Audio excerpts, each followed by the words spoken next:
अस्सलाम वालेकुम, कैसे हैं आप सब? उम्मीद करती हूँ कि सब खैरियत से होंगे। आज मैं आपको ब्रेड के 2 स्लाइस से 1 लीटर आइसक्रीम बनाने का तरीका सिखाऊँगी। इसमें बिल्कुल भी क्रिस्टल नहीं होगी और बहुत ही मज़ेदार सी और यम्मी सी बनकर तैयार होगी।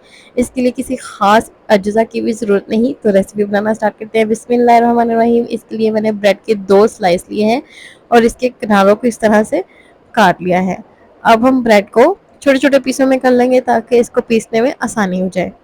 और अब मैंने ब्रेड क्रम्स तैयार कर लिए हैं इस तरह से। अब रेसिपी बनाना स्टार्ट करते हैं। तो इसके लिए मैंने 2 कप दूध लिया है। ये तकरीबन आधा किलो दूध है और ये मैंने मलाई के साथ इस्तेमाल किया है। ये फुल फैट दूध है। अगर आप डिब्बे वाला दूध इस्तेमाल करेंगे तो आपने फुल फैट मिल्क इस्तेमाल करना है। तो इस तरह हम दूध को गर्म कर लेंगे। तब तक हम इसके लिए एक मिक्सचर तैयार कर लेते हैं। इसके लिए मैंने 1 चाय का चम्मच कॉर्नफ्लोर लिया है और इसमें मैंने तकरीबन आधा कप दूध शामिल किया है और इसको मैं अच्छे से मिक्स कर लूँगी और तब तक मिक्स करना है कि इसमें कोई भी गुठली ना रहे। ये देखिए इस तरह से बहुत अच्छे से मिक्स हो चुका है। अब हम दूध को चेक कर लेते हैं और दूध में तकरीबन बॉयल आना शुरू हो चुका है। ये देखिए गर्म होने लग गया है। अब मैं इसमें जो हमने ब्रेड क्रम्स तैयार किए थे वो शामिल कर दूँगी। अगर आप मेरे चैनल पर नए हैं तो मेरे चैनल को सब्सक्राइब कर दें और बेल आइकन को भी प्रेस कर दें ताकि नई आने वाली वीडियोस का नोटिफिकेशन सबसे पहले आप तक पहुंचे। तो इस तरह ब्रेड क्रम्स डालने के बाद आपने इसको अच्छे से मिक्स कर लेना है और फिर इसको आपने 3 से 4 मिनट हल्की आंच पर पकाना है ताकि जो हमने इसमें ब्रेड डाली है वो दूध के अंदर अच्छे से पक जाए। तो दूध को 3 से 4 मिनट पकाने के बाद अब आपने इसमें कॉर्नफ्लोर मिक्स किया हुआ दूध शामिल कर देना है। देखिए कॉर्नफ्लोर नीचे बैठ गया था, तो इस तरह आपने इसमें दूध या पानी डालकर मिक्स कर लेना है और फिर उसको भी शामिल कर देना है। आप कोई भी चीज़ वेस्ट ना किया करें, उसको पूरी तरह यूटिलाइज़ किया करें। इस तरह कॉर्नफ्लोर डालने के बाद इसको मिक्स करेंगे और इसको भी हम 3 से 4 मिनट हल्की आँच पर पका लेंगे। ज़्यादा हल्की आँच नहीं करनी है आपने, दरमियानी आँच पर इसको पका लेना है। दूध अच्छे से पकने लग गया है। अब मैं इसमें एक ख़ास अजता शामिल करूँगी और ये है मिल्क पाउडर। 2 खाने के चम्मच मैंने इसमें मिल्क पाउडर शामिल किया है। आइसक्रीम में अक्सर क्रिस्टल बन जाते हैं, उसकी वजह यही होती है कि उसमें थोड़ी-सी नमी रह जाती है। नमी की वजह से उसमें क्रिस्टल बनते हैं, तो आपने इसमें कॉर्नफ्लोर और मिल्क लाज़मी शामिल करना है ताकि इसमें क्रिस्टल ना बने। जो ड्राई मिल्क है वो इसके तमाम पानी को अच्छे से सोक कर लेता है। तो इस तरह दूध भी डालने के बाद हमने इसको हल्की आंच पर रख देना है और 7 से 8 मिनट के लिए हमने इसको पकाना है। तब तक पकाना है कि ये अच्छे से थिक हो जाए। ये देखिए अच्छे से थिक होना शुरू हो चुका है। अब मैं इसको रख दूँगी। तकरीबन 7 से 8 मिनट हो चुके हैं और इसकी गुठलियाँ खुद ब खुद ही ख़त्म हो जाएँगी जब ये अच्छे से पक जाएगा। और ये देखें 8 मिनट हो चुके हैं।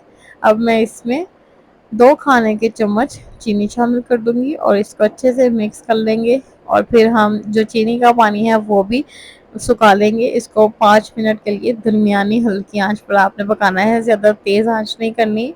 और जब भी आप दूध की कोई भी रेसिपी बनाया करें तो उसको आप हल्की दरमियानी आंच पर बनाया करें, ज़्यादा तेज़ आंच पर ना पकाया करें वरना वो साइडों से भी लग जाएगा और नीचे से भी लग जाएगा और इसकी बहुत बुरी स्मेल आएगी। तो 5 से 7 मिनट पकाने के बाद मैंने इसमें बादाम शामिल कर दिए हैं ताकि बादाम का टेस्ट भी इसमें शामिल हो जाए। आपके पास जो भी ड्राई फ्रूट है आप वो शामिल कर सकते हैं। इसमें पिस्ता वगैरह जो भी आपके पास है आप वो शामिल कर सकते हैं। तो इस तरह बादाम डालने के बाद आपने इसको 2 से 3 मिनट पकाना है ताकि इसका अच्छा सा टेस्ट भी इसमें शामिल हो जाए। मैंने इसको काट लिया था। अगर आप इसको कूटना चाहते हैं तो आप इसको कूट भी सकते हैं। तो इस तरह बादाम शामिल करने के बाद हम इसको थोड़ी-सी देर पका लेंगे और ये बहुत ही मज़ेदार सी और लज़ीज़ सी बनकर तैयार होगी। और जब ये थिक हो गया था तो फिर मैंने इसको उतार लिया था और ये देखिए ठंडा हो गया है। अब ठंडा होने के बाद मैं इसको जग में डाल के अच्छे से ग्राइंड कर लूँगी ताकि इसमें जो भी ब्रेड के चंक्स बन गए हैं वो अच्छे से मिक्स हो जाएँ। तो मैंने इसको अच्छे से ग्राइंड कर लिया है और जिस बर्तन में मैंने इसको फ्रीज़ करना है उस बर्तन में मैंने इसको डाल दिया है।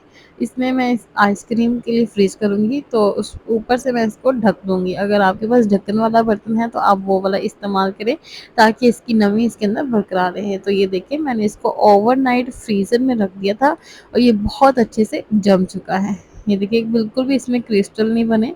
तो इस तरह इसकी साइडों को हम अलग कर लेंगे। मैं इसको 5 मिनट के लिए बाहर रख दूँगी ताकि इसका जो टेम्परेचर है वो नॉर्मल हो जाए।